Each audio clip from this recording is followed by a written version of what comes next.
Coming up on We Talk News this week, the United Nations annual report on drug use concludes that cannabis is the most used drug in the world.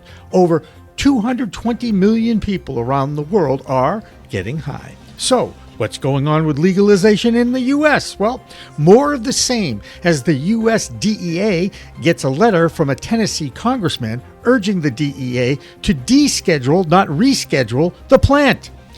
Meanwhile, other states are lining up to become the 25th state to legalize adult use, including Pennsylvania, Wisconsin, and yes, even Kentucky. Plus, faulty tests from labs continue to force shutdowns and takeovers in a handful of legal states, including California.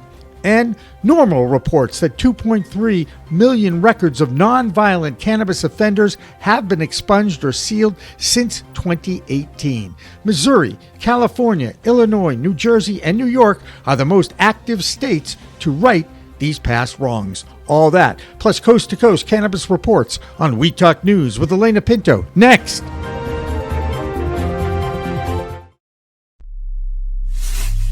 We are Pro Cannabis Media.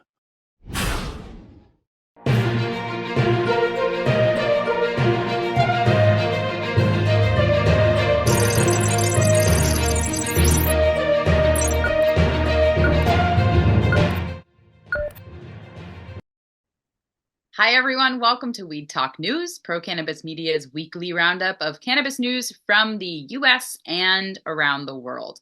I'm Elena Pinto. But right next door to Wisconsin is Michigan, where that market continues to grow. But even there, the state has some restrictions to access. So here's Amy Carter with more. Hi, everyone. I'm Amy Carter here with Michigan Weedsters for this week's Weed Talk News.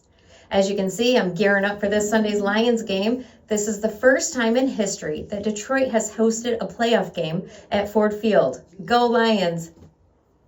In Michigan, cannabis operators are entering a new year after the state's industry hit $3 billion in sales last year. Unlike other legal cannabis markets that have seen declines, Michigan is the only state with a market growing at such a rapid rate. Though the hyper-competitive cannabis market races towards maturity, 2024 may bring relief to struggling operators through intriguing developments under discussion as winners and losers still emerge. This could also be the year the Michigan Cannabis Regulatory Agency, which regulates cannabis in our state, opens its own testing facility, a priority for Executive Director Brian Hanna since he took over in 2022.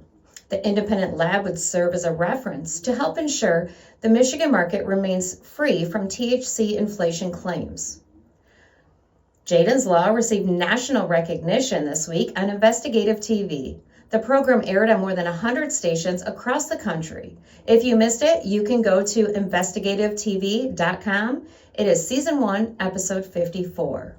That's all I have for you this week. My name is Amy Carter from Michigan Weedsters. I'm so happy to be reporting for Weed Talk News.